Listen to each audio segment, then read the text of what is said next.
individu, ya, orang per orang yang berlangsung sepanjang hayat. Itu makna pengertian secara pendidikan.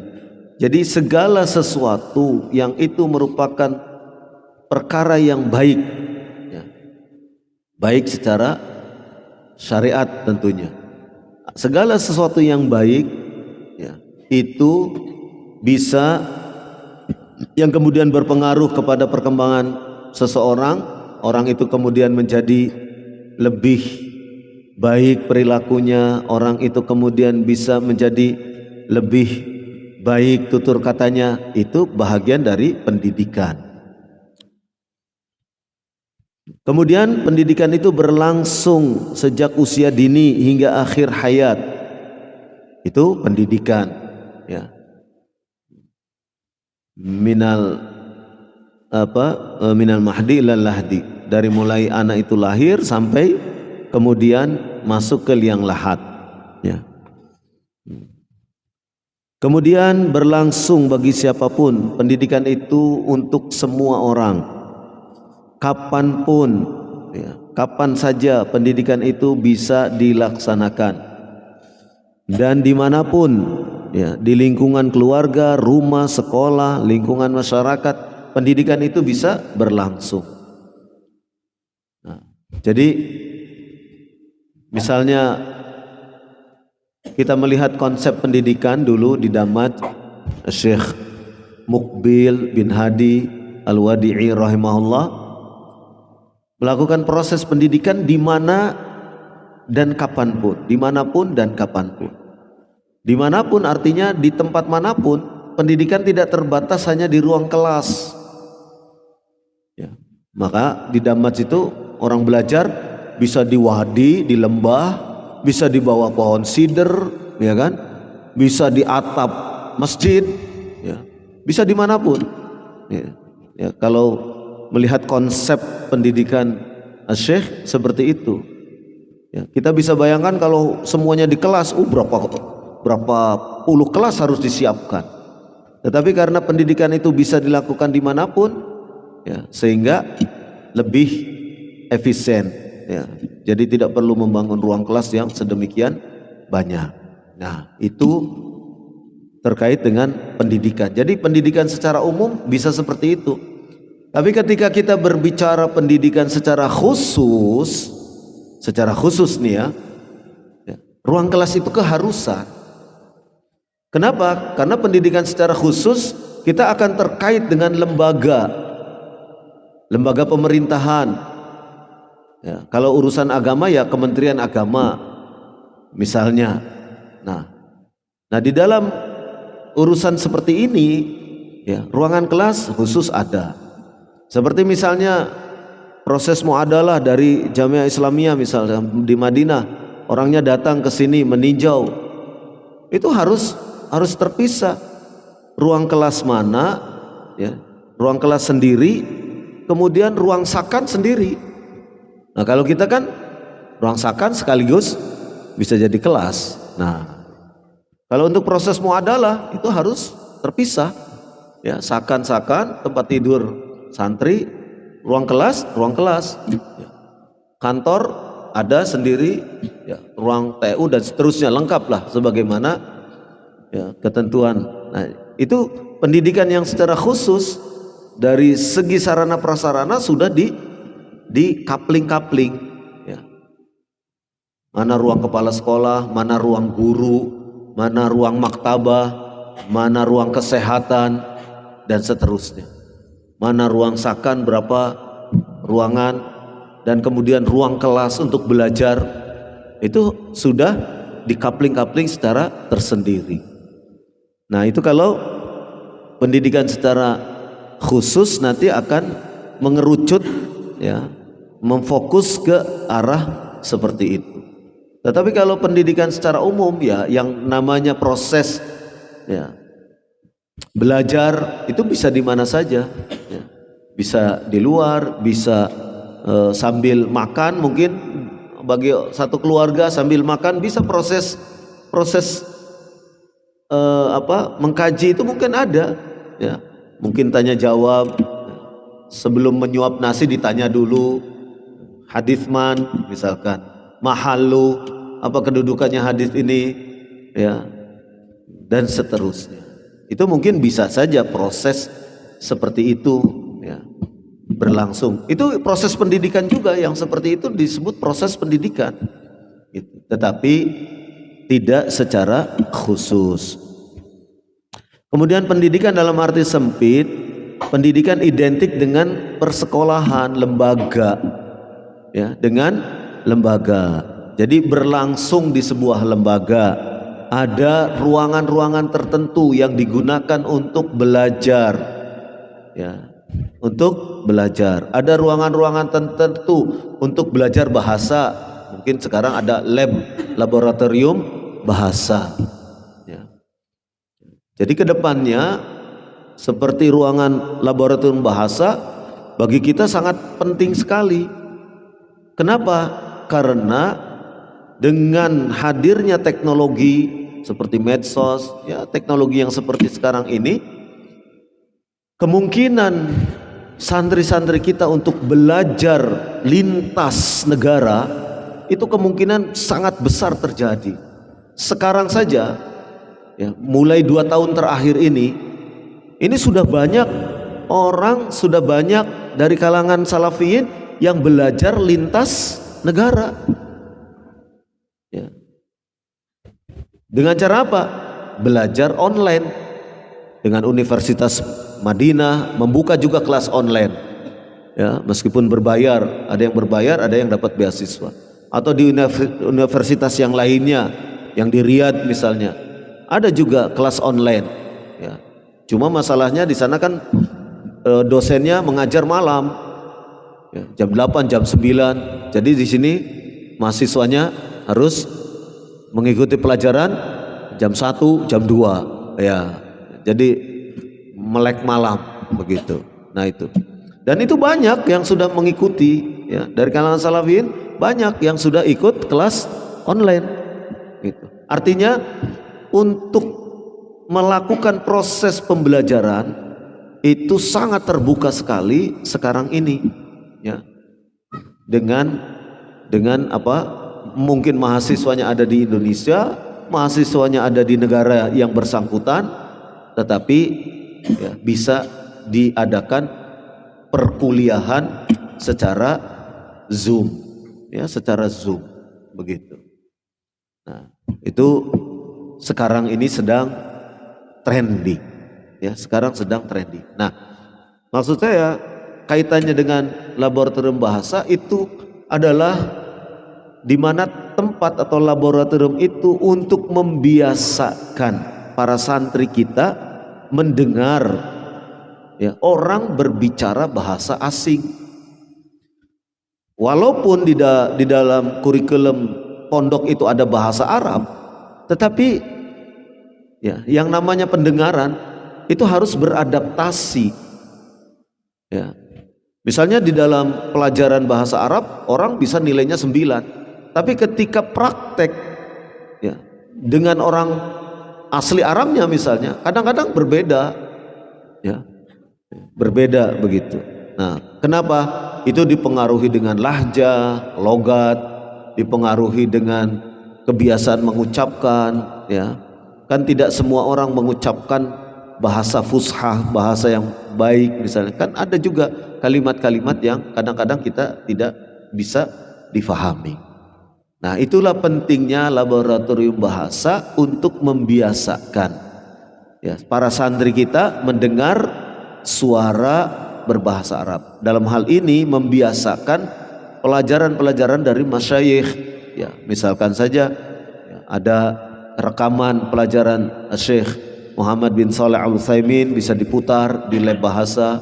Ada pelajaran dari Syekh siapa lagi bisa diputar. Itu untuk membiasakan pendengaran. Itu arti penting laboratorium bahasa, ya, selain tentunya membaca, ya, membaca bahasa Arab, membaca kitab-kitab para ulama juga diperlukan.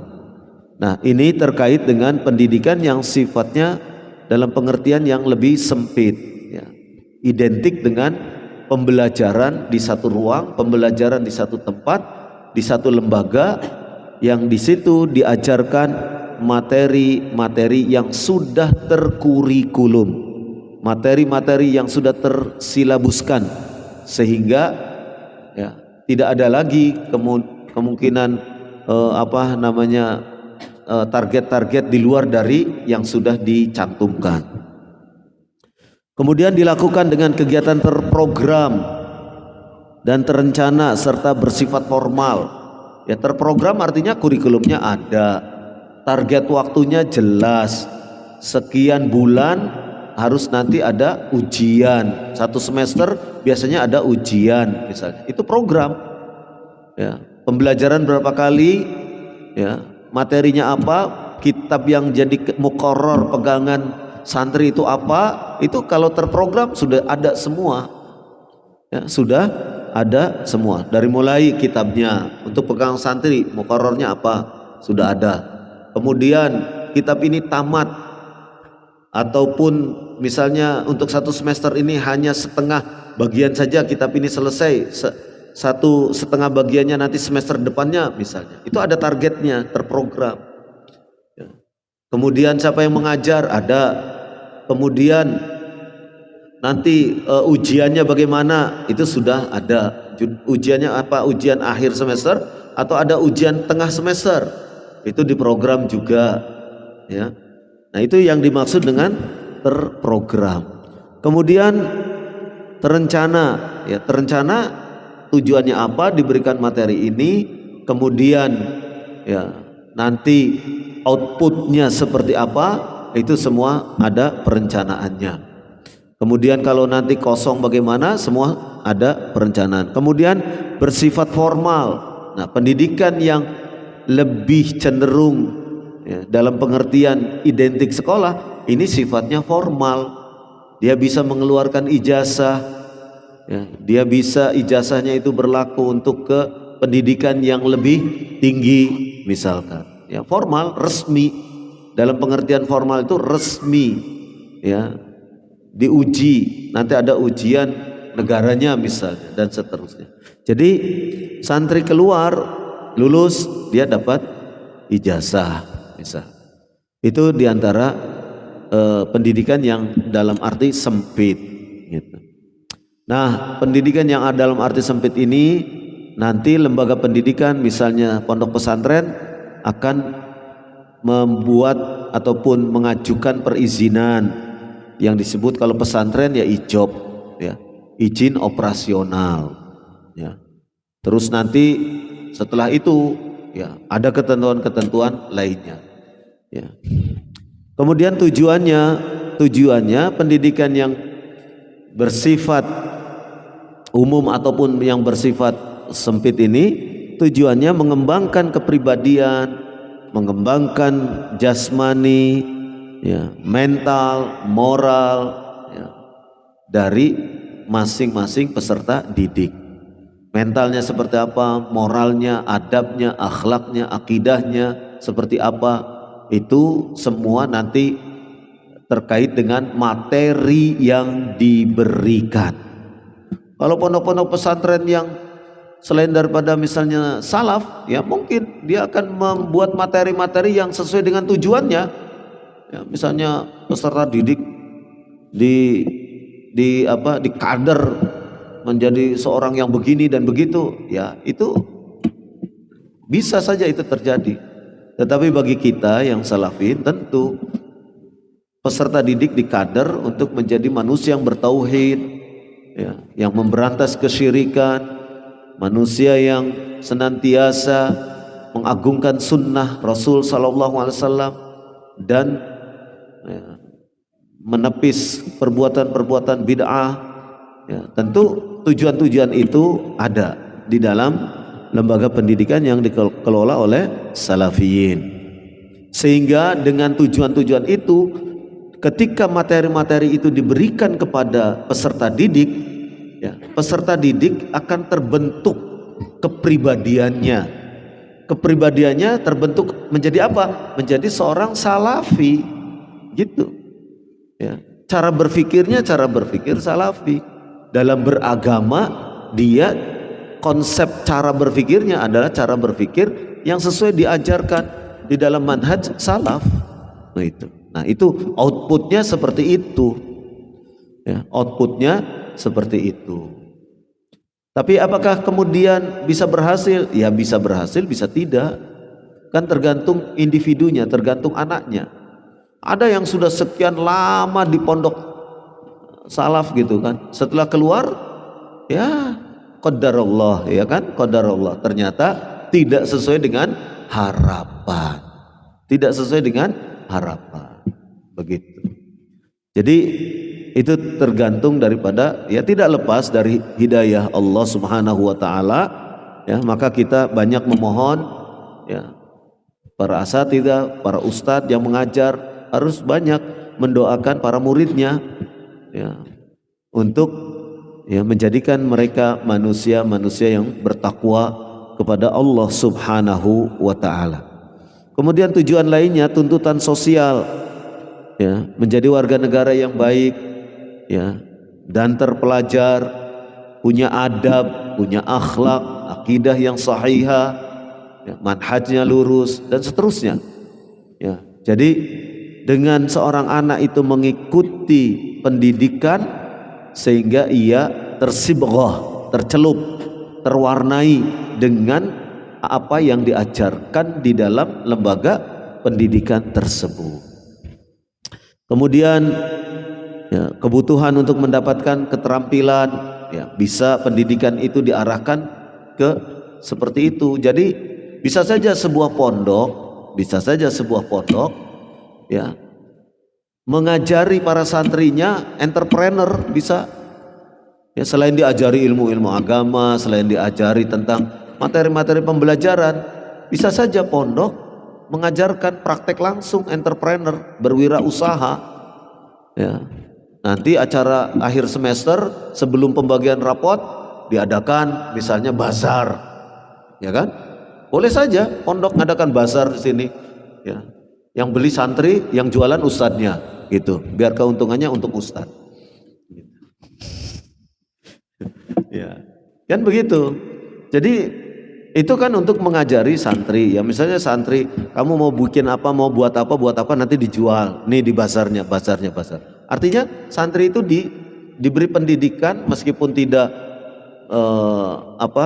tidak pendidikannya itu intensif, tetapi setidak-tidaknya dari pihak ma'had itu memberikan stimulus, memberikan rangsangan agar anak itu bisa merasakan bagaimana, ya, berjualan, berbisnis dan seterusnya. Itu diantaranya. Atau keterampilan-keterampilan lainnya yang memang itu diprogramkan oleh pondok itu sendiri, ya, yarhamukallah. Ya, seperti misalnya saya pernah memberikan contoh, ya.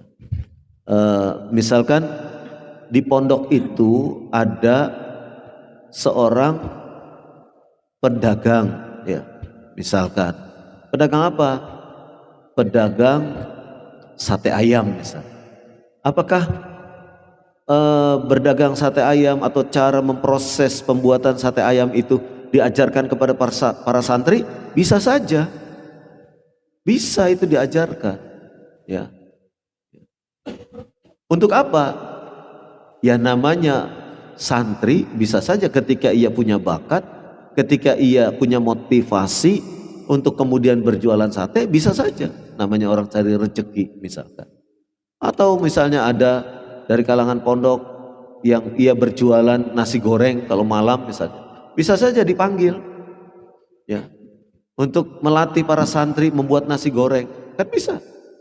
Jangan dikira, ya, kalau nasi goreng seperti Solaria, wah, ya kan? Pernah tahu ya Solaria? Nah, itu kan jualan nasi goreng sebetulnya, tapi kan udah dia dalam bentuk market yang luar biasa, begitu. Karena harganya tidak tanggung-tanggung, satu nasi goreng bisa 60.000 gitu kan, gitu. Kalau di tempat lain kan mungkin bisa berapa?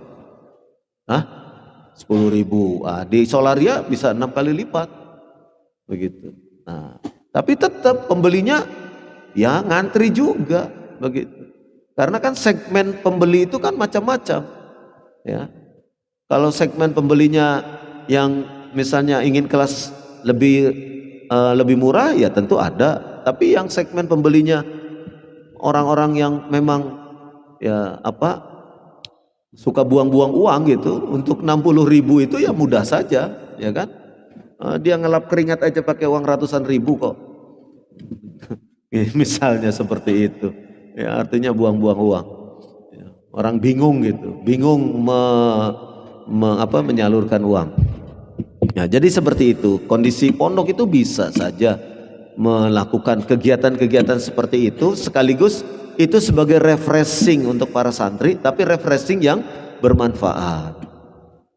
Atau kita mengundang misalnya ada ikhwah, tenaga kesehatan, medis, ya kan, tim medis, untuk memberikan edukasi, ya, edukasi tentang apa misalnya, edukasi tentang kesehatan mata, ya, bagaimana jarak antara mata dengan objek baca, dengan buku, dengan kitab harus berapa meter misalkan. Kemudian pencahayaan, jangan sampai santri-santri kita ini masih muda-muda udah pada pakai kacamata misalkan. Kenapa? Ya karena fasilitas di pondok sangat minim, cahaya minim gitu kan. Ya, masa untuk baca lampunya 5 watt ya misalnya, ya remang-remang lagi kan begitu. Ya, kemudian mata akhirnya cepat lelah, cepat ya qadarullah begitu. Nah, itu diusahakan kesehatannya bagaimana. Nah, perlu edukasi. Ya, perlu edukasi. Nah, untuk makanannya, konsumsinya apa? Kan nanti di edukasi itu ada untuk kesehatan mata, misalnya apa? Makanan yang baik. Apa? Wortel. Wortel menurut survei yang terakhir merusak mata. Nah, iya kalau wortelnya dicolokkan ke mata.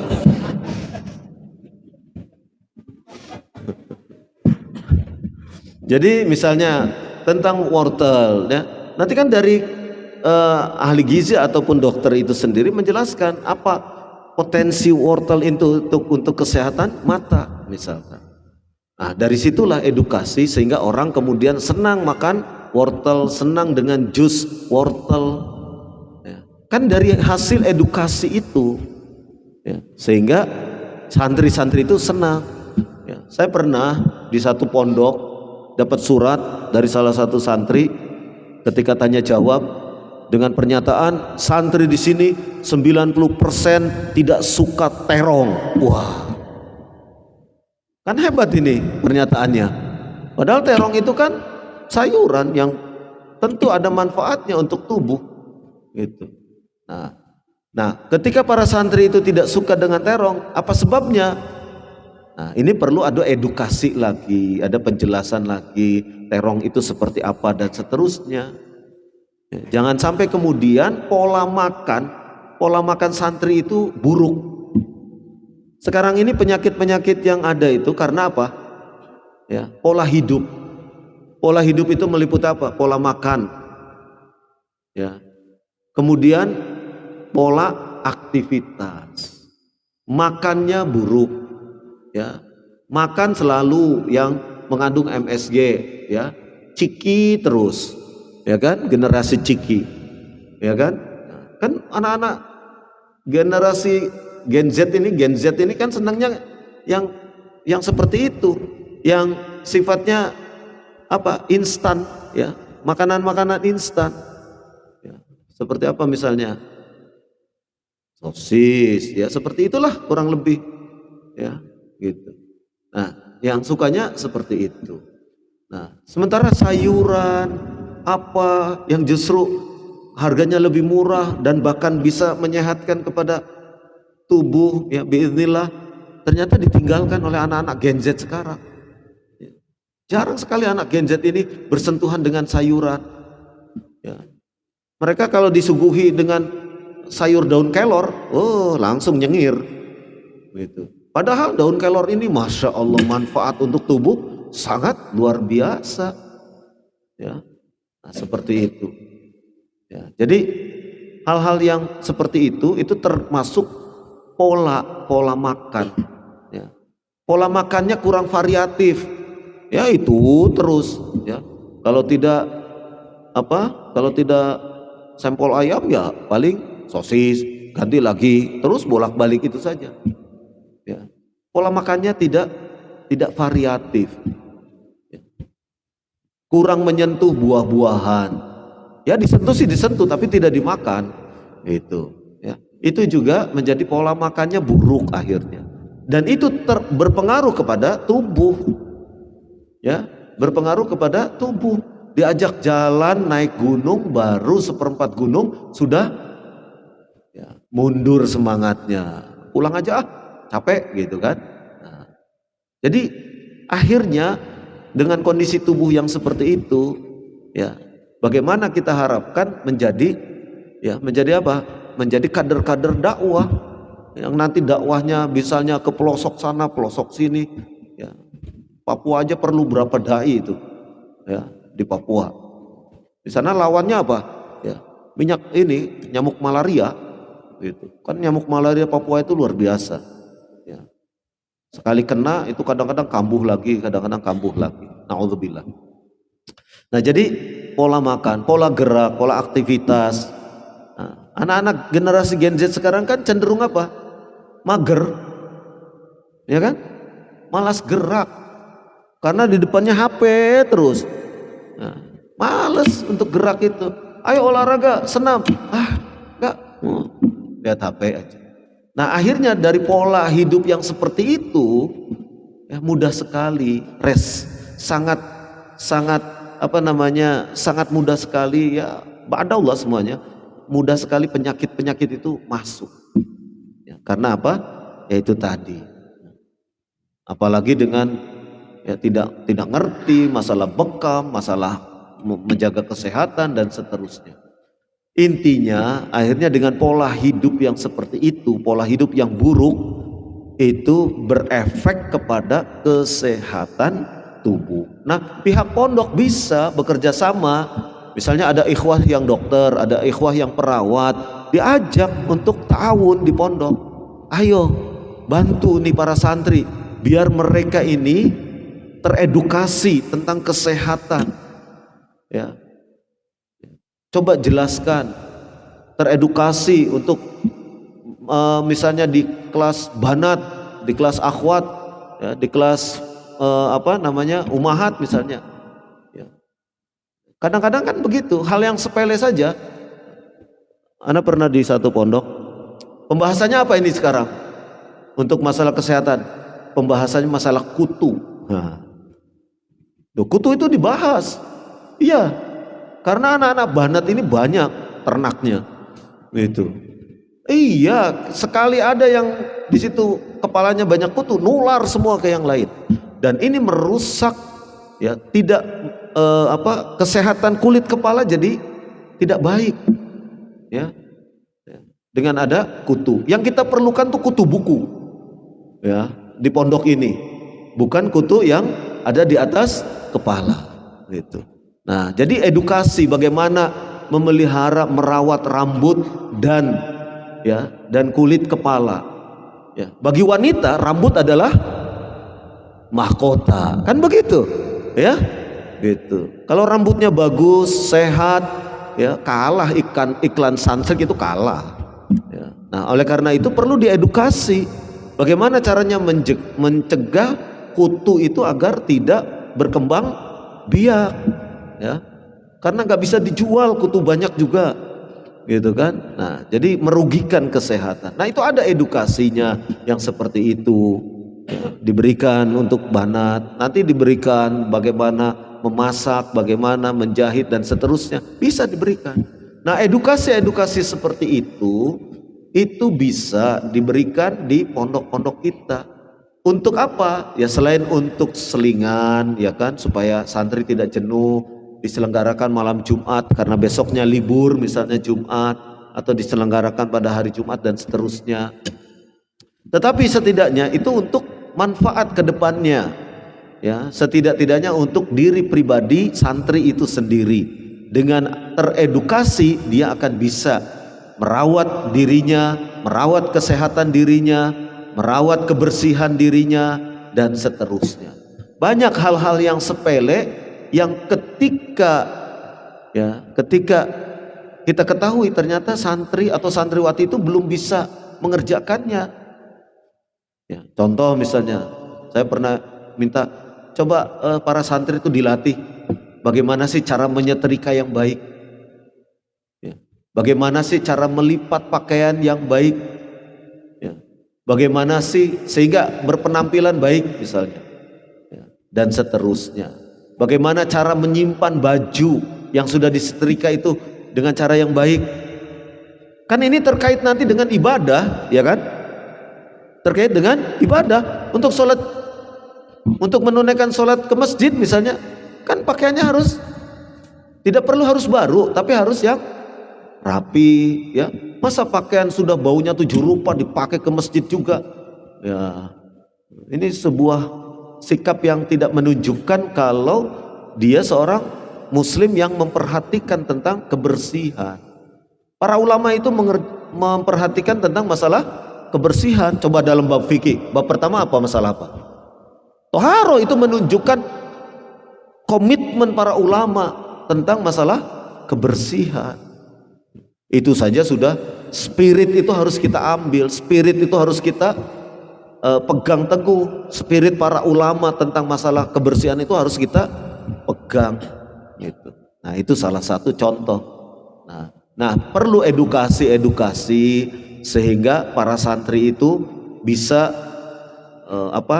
melakukan aktivitas-aktivitas secara mandiri tetapi terbimbing, dan hasil dari yang terbimbing itu baik nantinya, ya. Karena kan hidup santri itu tidak lajang terus, ya. Perlu dan menikah. Yang akhwat juga kan tidak hanya menyendiri terus, kan perlu juga menikah. Artinya nanti suatu ketika berumah tangga sudah punya modal, ya sekedar mengurus baju, sekedar apa itu sudah paham. Sekedar masak sayur asem, ya kan bisa, ya. Masa masak sayur asem rasanya asin, kan nggak mungkin seperti itu. Nah, jadi hal-hal yang seperti itu kelihatannya sepele, tetapi bagi masa depan itu sangat relevan sekali, ya, sangat serasi, sangat sesuai sekali untuk kebutuhan masa depan para santri. Nah, dalam hal ini lembaga pendidikan dalam hal pondok pesantren bisa mengadakan aktivitas-aktivitas yang seperti itu. Jadi kebutuhan untuk mendapatkan keterampilan diberi ruang oleh pengurus, diberi ruang oleh mudir. Ya silahkan kalau memang anak-anak mau dibekali keterampilan apa misal, ya. Syukur-syukur keterampilan yang sekiranya bisa, ya, bisa dijual, ya. Misalnya membuat keterampilan apa gitu, nanti hasil keterampilannya dijual kemana, sudah ada yang menampung, sudah ada yang membeli dan seterusnya. Nanti bisa hasilnya bisa untuk dibagikan ke yang membuat, santri-santri yang bekerja misalnya, atau dikumpulkan untuk nanti ada acara apa digunakan untuk yang seperti itu. Kemudian kemampuan belajar sepanjang hayat yang dijalani dalam lembaga pendidikan ini pun harus ditanamkan pada diri anak. Belajar itu tidak berhenti ketika seseorang lulus dari pondok.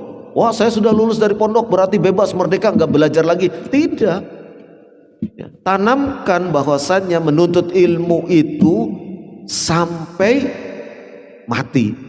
Imam Ahmad rahimahullah ketika ditanya sampai kapan orang itu menulis hadis, artinya belajar agama, kata Imam Ahmad, ya, ila mamat, sampai mati. Sampai orang itu meninggal dunia baru berhenti dia belajar. Nah, jadi semangat untuk senantiasa menuntut ilmu, semangat untuk senantiasa, ya, belajar agama, mengamalkan agama itu harus terus dihidupkan.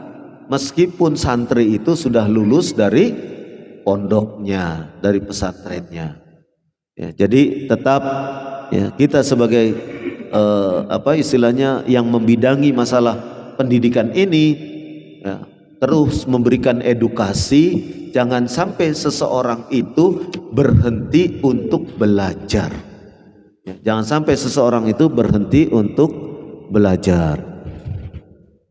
Pendidikan menurut Undang-Undang Sistem Pendidikan Nasional Nomor 20 Tahun 2003 disebutkan pendidikan adalah usaha sadar, artinya sadar, bukan dengan impian, bukan dengan hayalan, tetapi secara sadar dan terencana, terprogram, artinya kurikulumnya dan lain sebagainya untuk mewujudkan suasana belajar dan proses pembelajaran agar peserta didik secara aktif mengembangkan potensi dirinya.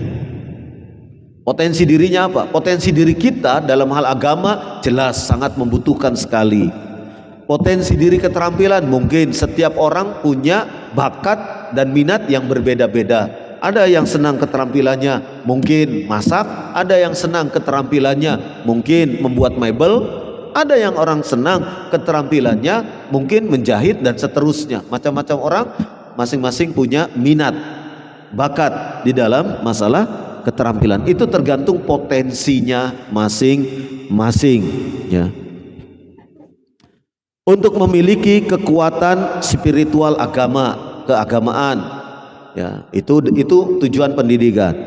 Pengendalian diri, orang yang terdidik itu semakin dewasa, ya, tidak baperan, ya kan?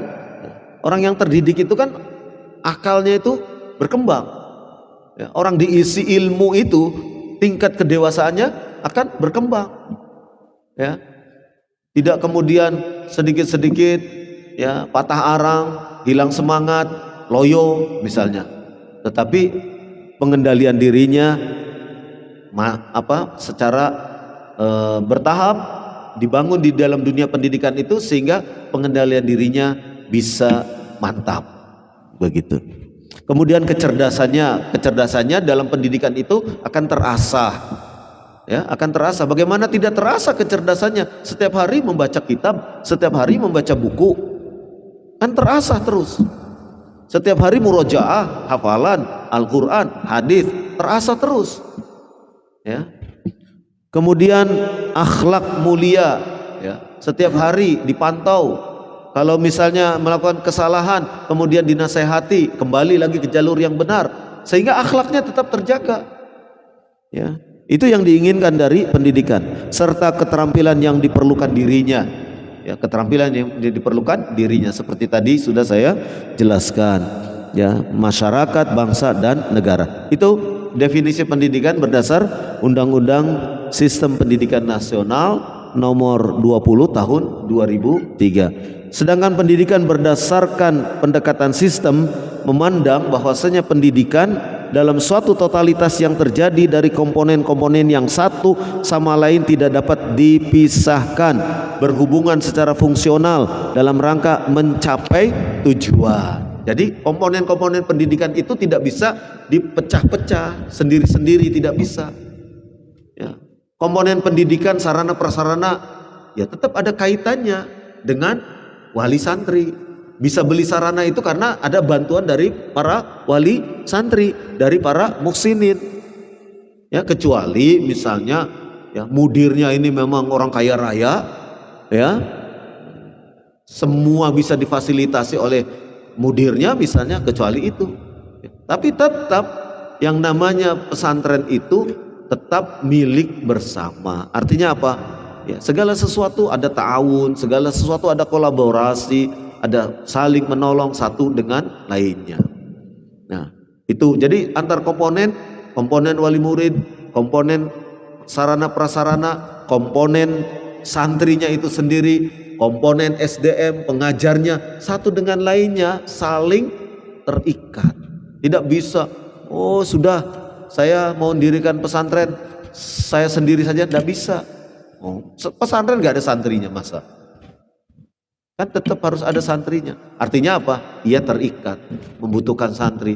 Kalau sudah butuh santri, dia terikat, butuh sarana prasarana, ya. Kalau sudah butuh sarana prasarana, artinya butuh biaya. Butuh biaya artinya butuh muksinin, butuh wali santri dan seterusnya. Tidak bisa berdiri sendiri. Semua komponen ini mengkait. Nah, itu yang dimaksud bahwasanya pendidikan itu adalah satu kesatuan dalam satu sistem.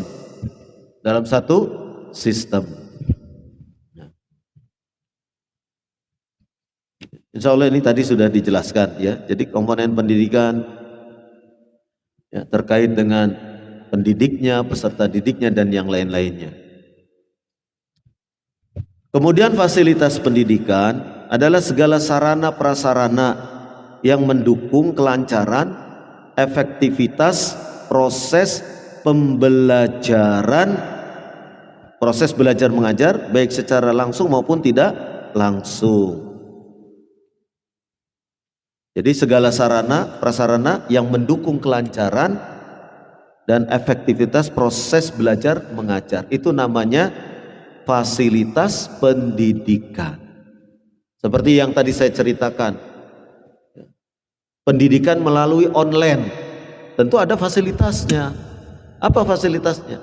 Masing-masing mahasiswa atau mahasiswi punya perangkat. Apa perangkatnya? Ya. Handphone Android, bukan handphone jadul. Kan begitu? Harus punya perangkatnya itu. Perangkat handphone itu pun yang bisa dengan Zoom misalnya. Karena akan ada siaran langsung ya, seperti misalnya dosen pelajaran qiraah misalnya bacaan, tajwid dan lain sebagainya, itu kan harus Zoom begitu langsung. Nah, seperti itu. Jadi ya, hal-hal yang terkait dengan sarana prasarana itu akan diperlukan. Seperti buku, komputer, laboratorium, maktabah. Maktabah itu sangat penting sekali. Kenapa saya senantiasa menekankan masalah maktabah ini? Masalah maktabah ini adalah jantung dari ma'had, jantung dari lembaga pendidikan. Bisa dipahami ya, maktabah itu adalah jantung dari lembaga pendidikan. Lembaga pendidikan itu adalah lembaga yang bergerak dalam masalah dunia ilmiah. Ya kan? Santri itu dididik untuk berpikir ilmiah, bersikap ilmiah. Untuk bisa membentuk sikap kepribadian yang ilmiah, diantaranya dengan modal, dengan banyak membaca kitab para ulama dan seterusnya, membaca buku-buku yang bermanfaat. Nah, kitab, buku adanya di mana? Di maktabah. Kalau orang per orang beli terus, ya, bisa itu juga, tapi itu milik sendiri.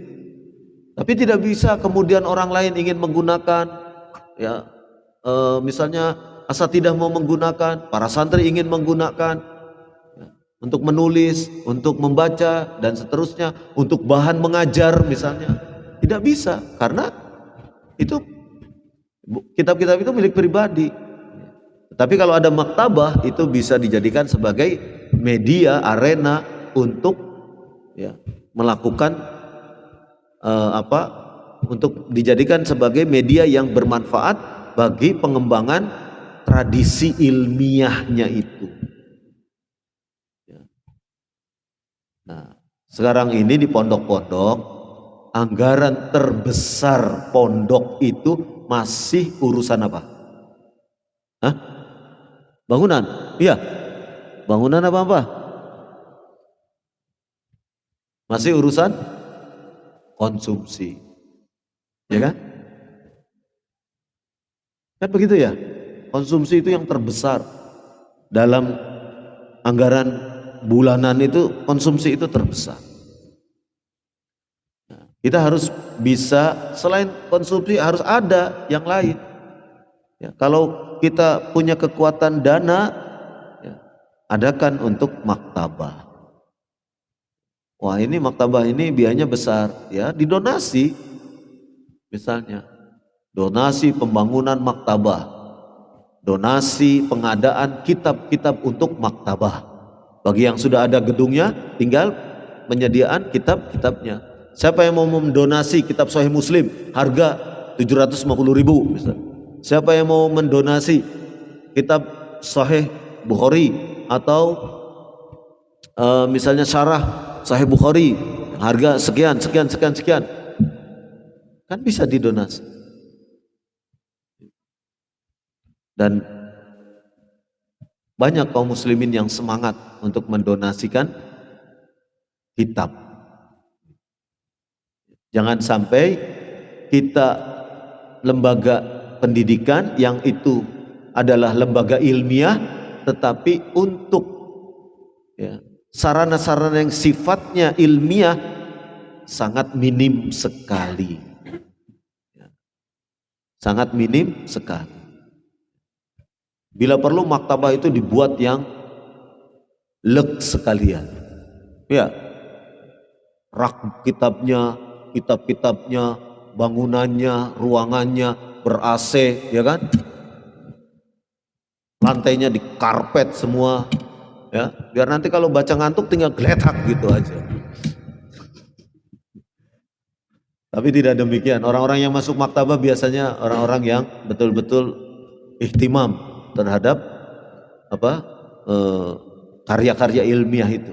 Ya. Orang-orang yang masuk ke maktabah biasanya orang yang memang set mentalnya itu sudah siap untuk bahas, untuk mengkaji. Ya, itu seperti itu. Ya, disediakan minumnya. Ya, bila perlu mungkin ada di kulkasnya ada apa, sehingga kalau ada keperluan apa tidak usah keluar, ya kan? Para ulama kan begitu ya. Ada itu gurunya Imam Bukhari, Imam siapa? Saya lupa namanya. Karena dia terus menulis, ya, sampai makan malamnya itu disuapin sama kakak putrinya, dia makan malamnya loh disuapin. Ini Syekh, ini gurunya Imam Bukhari, ya, makan malamnya disuapin sama kakak perempuannya karena sibuk terus nulis, nggak sempat untuk nunda dulu berhenti untuk makan gitu. Nggak. Pernah baca kisah itu? Nah, ada di Syiar A'lamin Nubala itu kisah itu. Jadi seperti itu para ulama tuh sibuknya untuk membaca, untuk menulis, ya, gitu. Ihtimam kepada ya, kitab-kitab atau tulisan-tulisan yang akan menjadi karya ilmiah. Jadi seperti itu, ya, maktabah itu benar-benar ya dijadikan sebagai satu bentuk ya, program di setiap ma'ahid itu ada maktabahnya. Ya. Jadi mulai sekarang dicicil, santri kalau udah liburan nanti pulang ke pondok, ya, diminta donasinya, pulang ke pondok bawa 2 kitab, 1 kitab bahasa Arab, 1 buku terjemahan bahasa Indonesia, boleh, nanti dikumpulkan. Kalau santri itu jumlahnya misalnya dalam 1 pondok jumlahnya 100, berarti sudah terkumpul berapa buku? 200, lumayan 1 semester. Besok lagi liburan bawa lagi, ya, dapat 200 lagi, udah 400 buku. Kan tidak terasa ya mengumpulkan itu. Tapi kita ada kemauan, ada apa istilahnya, ada semangat untuk bagaimana mewujudkan maktabah ini di ma'had. Itu. Ya. Bisa kan? Insya Allah bisa. Maktabah itu penting. Maktabah itu penting karena untuk mengkondisikan para santri itu senang membaca, senang menulis. Kenapa? Karena mereka adalah kader-kader duat ilallah, di mana kemampuan ilmiahnya harus selalu terasah. Harus selalu terasah. Ibarat pisau itu diasah terus rutin. Kalau tidak diasah tumpul. Nah, para dai ini harus diasah terus. Tempat pengasahannya di mana? Ya di maktabah. Nah, kalau misalnya jarang baca, jarang nulis, ya tumpul nanti. Ya, pengetahuannya stagnan. Ya. Artinya stagnan itu mengalami apa? Ya, tidak ada perkembangan. Jadi itulah pentingnya maktabah. Ya. Nah, mudah-mudahan pesan ini bisa digulirkan di antum yang memiliki ma'had, antum yang di sana misalnya bergerak di bidang ma'had, tolong itu diprogramkan benar-benar masalah maktabah ini. Ya. Karena ini jantung daripada ma'had. Ma'had itu sesuatu yang sifatnya pendidikan, yang sifatnya mengkaji secara ilmiah, ya, begitu. Nah, itu pentingnya ma'had. Wallahu a'lam bishawab. Jam berapa? Jam 11 ya? Sampai jam 11. Nah, jadi fasilitas pendidikan tentang seperti itu. Ya.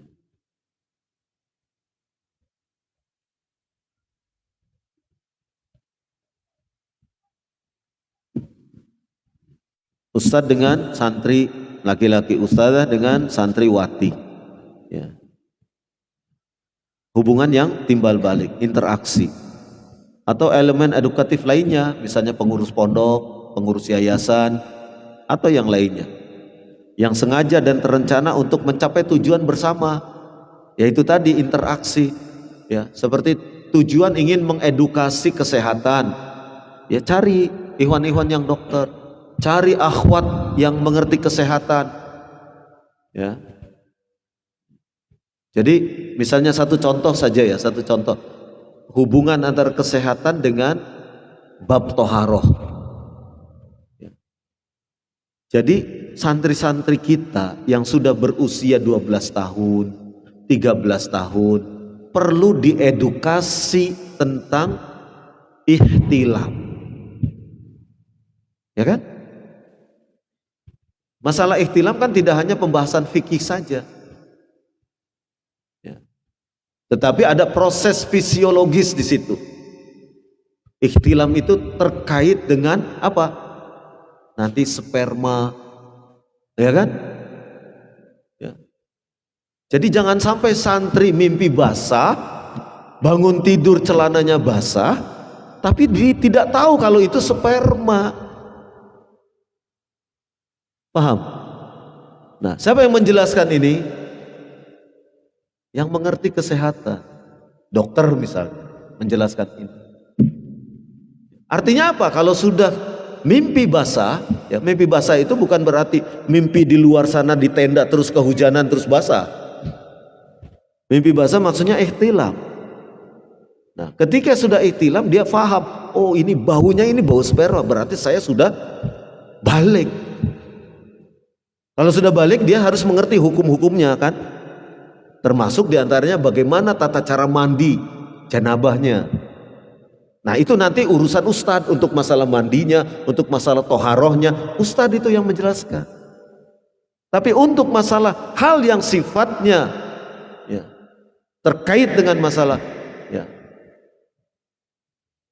secara fisiologisnya, secara ilmu ya faalnya lah gitu, tentang keluarnya sperma dan lain sebagainya, itu perlu diedukasi oleh tenaga kesehatan.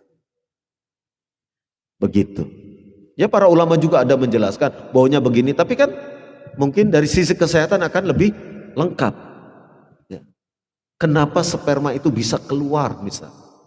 Kan dari sisi kesehatan akan begitu juga yang putri mungkin bisa mengajak, mungkin ada kenalannya yang bidan dan lain sebagainya tentang reproduksi ya.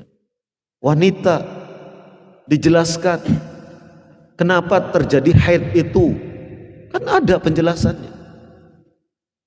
Bagaimana membedakan darah haid dengan darah istihadah misal, kan ada penjelasannya. Itu edukasi. Kan tidak selalu ustadz yang menjelaskan itu. Kita bisa minta bantuan tenaga ahli kesehatan. Itu diantaranya. Ya, itu diantaranya kita melakukan interaksi edukatif. Ya, jadi tenaga ahli ya disatukan dan seterusnya. Ya, seperti makanan, mungkin satu ketika kita mengundang ahli gizi, ya kan? Sekarang ada MBG, ya kan? Sudah dapat MBG? Hah? Ya, nah, itu kan hadiah dari pemerintah. Nah, jadi penting sekali hal-hal yang terkait dengan kesehatan itu, interaksi edukatif itu penting kita untuk membuka agar ma'had itu mendapatkan berbagai masukan dari para ahlinya. Ya, mudah-mudahan yang demikian ini akan sedikit banyak membuka cakrawala berpikir kita, ya. Meskipun tentu jangan sampai terlalu bebas, tetap dikonsultasikan dengan para asatidzah, ya, sehingga edukasi-edukasi itu benar-benar membawa manfaat kepada para santri dan kepada, ya, komunitas di dalam ma'had atau pondok itu sendiri. Mungkin itu yang bisa saya sampaikan, mudah-mudahan bermanfaat. Subhanakallahumma wa bihamdik asyhadu an la ilaha illa anta astaghfiruka wa atubu ilaik. Wa sallallahu ala nabiyyina Muhammad wa ala alihi wa sahbihi ajmain. Walhamdulillahi rabbil alamin.